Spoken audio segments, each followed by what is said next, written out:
Hello Capricorn, welcome. This is your reading. Be open-minded, hindi halos lahat makaka-resonate. Piliin lamang. Thank you nga po pala sa mga nag-subscribe and welcome po sa mga bumabalik. Start na po tayo.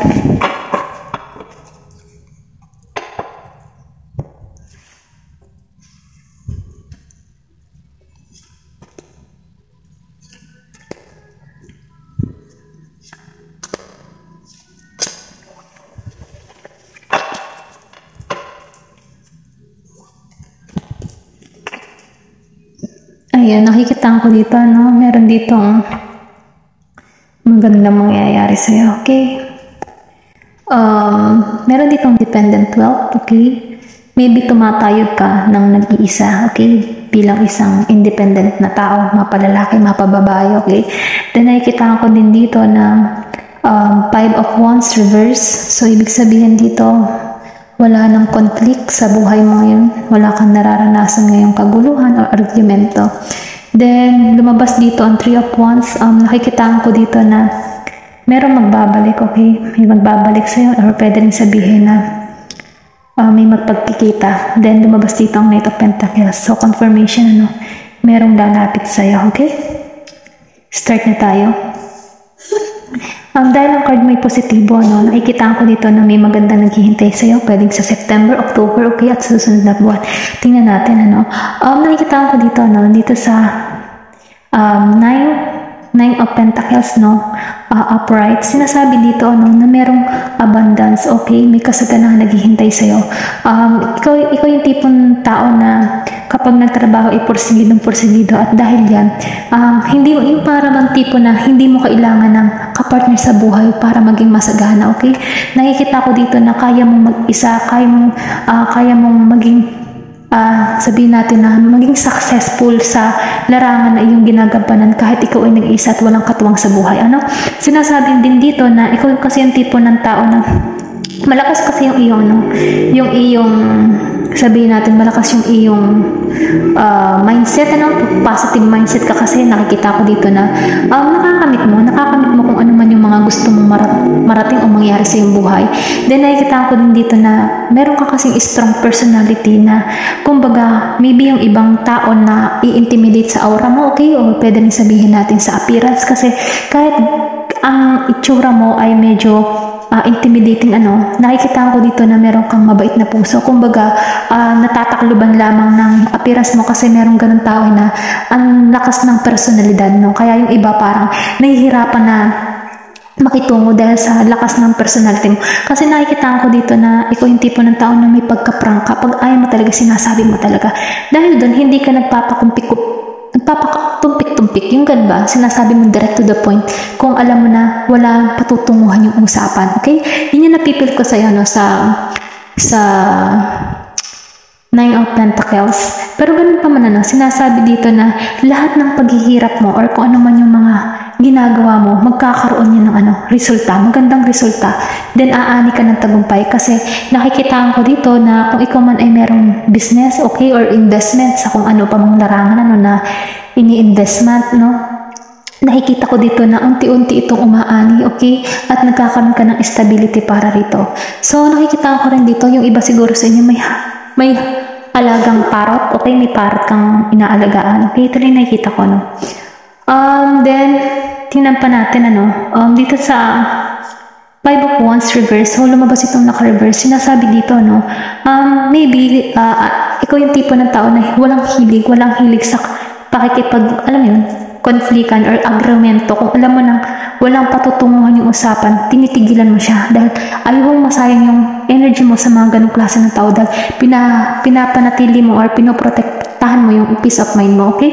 Ayun lang yung nakikita ko kasi ayaw mo dito ng mga struggle Then nakikita ko rin dito na kung ikaw man meron tao ditong may nakaaway ka or something na may nakasamaan ng loob. Sinasabi dito, matatapos na rin yan kung meron ka man nakaalitan.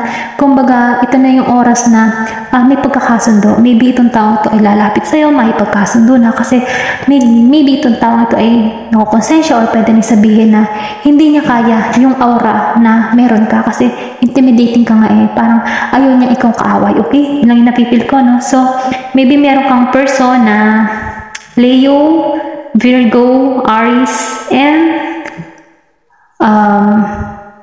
Capricorn. Okay, ito na yung nakikita ko, no? Capricorn din, okay? Or pwede rin sabihin, ito yung isa sa mga kaalitan mo, no? Then, ayan, dito na tayo punta sa Three of Wands, reverse. Dahil naka-reverse siya, no? Meron ditong, kung ikaw man ay nasa LDR situation, hindi halos lahat, piliin niya na lamang kung saan part kayo dito, nakikita ko dito kung ikaw man ay merong LDR situation, ito na yung time, no? Maybe meron kang taong uuwi or pwede rin sabihin na ikaw ang pupunta doon. Nakikita ko kasi dito na may nautal na, travel, okay? Ang L naging R. Meron ditong travel, okay? Meron ditong pag-alis. Sabihin natin meron dito din nag-iisip na mag-relocate ng ibang lugar or pwede rin sabihin na may maglilipat ng bahay, okay? Kasi nakikita ko rin dito na yung iba merong sabihin natin na nagpaplano, hindi halos lahat, or pwede rin nagpaplano na lumipat or bumili ng bahay, okay? Ayun na yung nakikita ko. Then dito, sa Knight of Pentacles upright, sinasabi dito, na ikaw kasi yung tipo ng tao na practical, patient ka din, kumbaga hindi ka nagmamadali, kumbaga alam mo yun, cool ka lang, ganyan yung energy mo. Then nakikita ko rin dito na bilang ikaw, ikaw yung tipo na responsible ka sa iyong pamilya. Then nakikita ko rin dito, meron ka ditong gumagawa ka ng action. Maybe sabihin natin binabago mo yung lifestyle mo, meron ka ditong ginagawang routine or pwede rin sabihin na healthy livings, okay? Ito yung nakikita ko, meron ka ditong sisimulan or pwede rin sabihin na sisimulan mo para sa sarili mo, para magkaroon ka ng healthy livings para sa iyong sarili, para nang sa ganun, magkaroon ka ng benefits sa ginagawa mo. Ayun yung nakikita ko. Or pwede rin sabihin na merong iba sa inyo, na nagpaplano magkaroon ng niwa-workshop, or a-attend ng workshop para ma-develop pa mismo, Ito yung nakikita ko. Ayun. Meron ka ditong sisimulan na magbibigay sa'yo ng profit sa ginagawa mo. Pwedeng exercise, then makikinabang yung katawan mo, magkakaroon ka ng malaking improvement sa iyong sarili, okay? Hindi halos lahat, ito lang yung nakikita ko. Then, tingnan pa natin.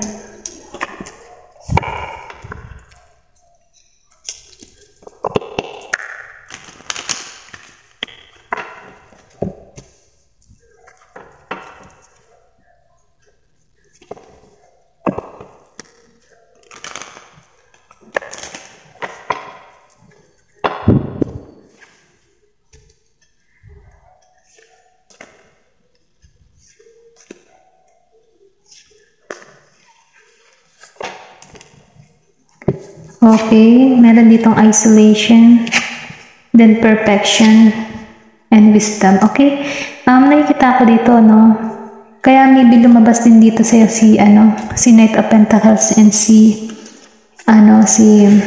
Nine of Pentacles at Knight of Pentacles. Kasi yung pagiging mong positibo, yung pagiging mong, kasi marami kang kaalaman matalino kaya, kumbaga, ina-apply mo yan sa sarili mo, sa gawain mo, at nagkakaroon din ito ng benepisyo para sa'yo, okay?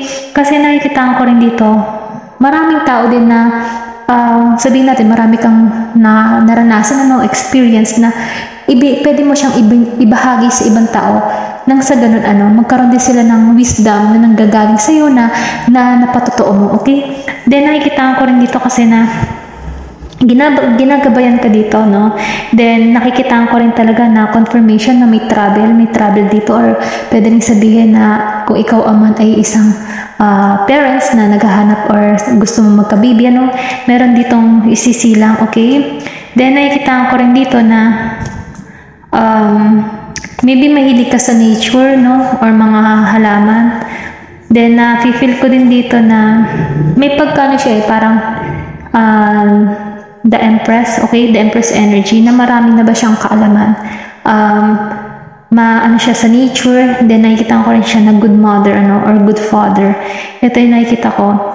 Then, kung makikita mo dito, meron din ditong incense. Maybe ikaw din yung tipo ng tao na spiritual, or pwede rin sabihin na nag-cleansing ka.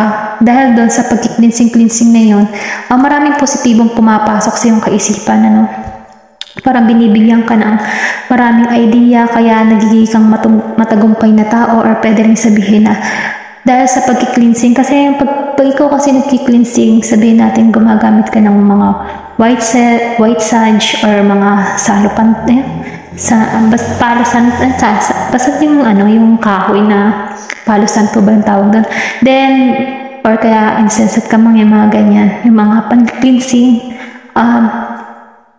Kumbaga, pag nag-cleansing ka dyan, positibo yung pumapasok sa'yo at na-attract mo yung blessing palapit sa'yo. Kasi, kapag ikaw kasi nag-cleansing, hindi makakapasok yung mga negative na ibinabato sa'yo ng mga kung sino pa man, mga palipad hangin. Hindi yan makakalapit sa'yo kasi once ay kayo nag-cleansing, may gabay. Kumbaga, meron kang pinoprotektahan mo yung energy mo. Then, nakikita ko rin dito na marami kang kaalaman, okay? Maraming papasok sa iyong kaalaman at masasabi dito na tagumpay, okay? Kumbaga, pinoprotektahan mo yung sarili mo. Meron din ditong kung makikita mo dito, merong kalapati, parang Holy Spirit, no?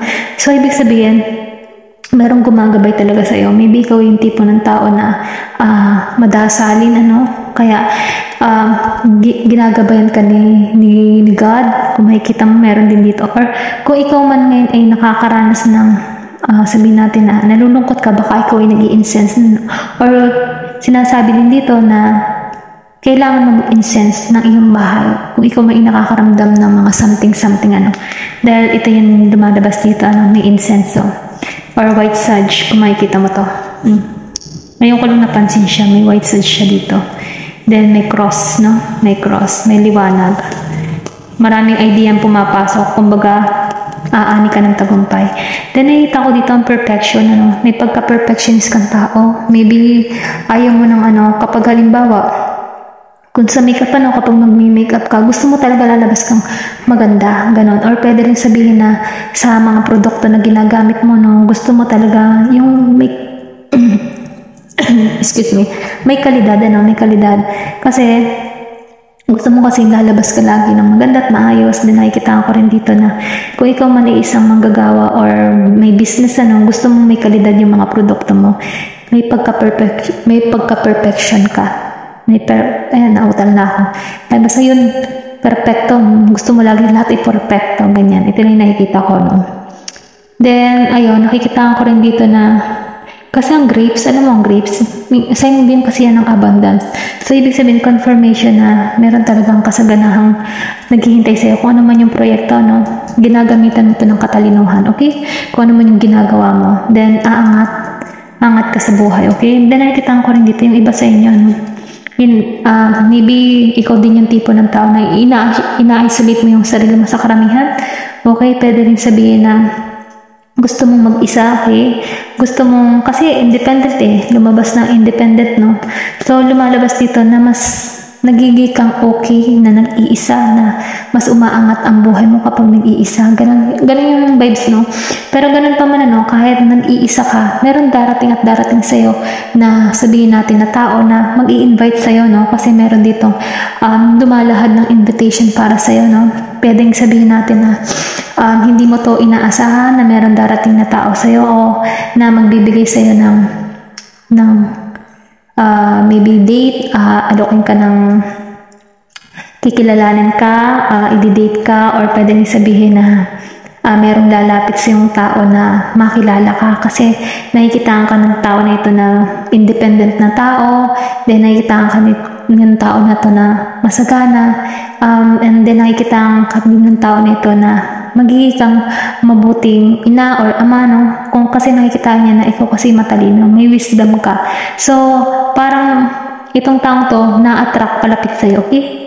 Ayan, ito lang nakikita ko, kumbaga yan yung sign na nakikita ko. Ayun lamang, hanggang dito na lamang, Ayan, thank you for watching, ano. Maganda naman yung basa ko sa'yo, maganda yung reading mo. Basta may abundance dito at merong magandang mangyayari sa'yo, ano, may wisdom din dito. Ayun lang, may mga katangian ka din na intimidating para sa ibang tao. Pero ganun pa man, ano, aani ka ng tagumpay. Ayun nga, ano, thank you for watching. Ang laban, peace.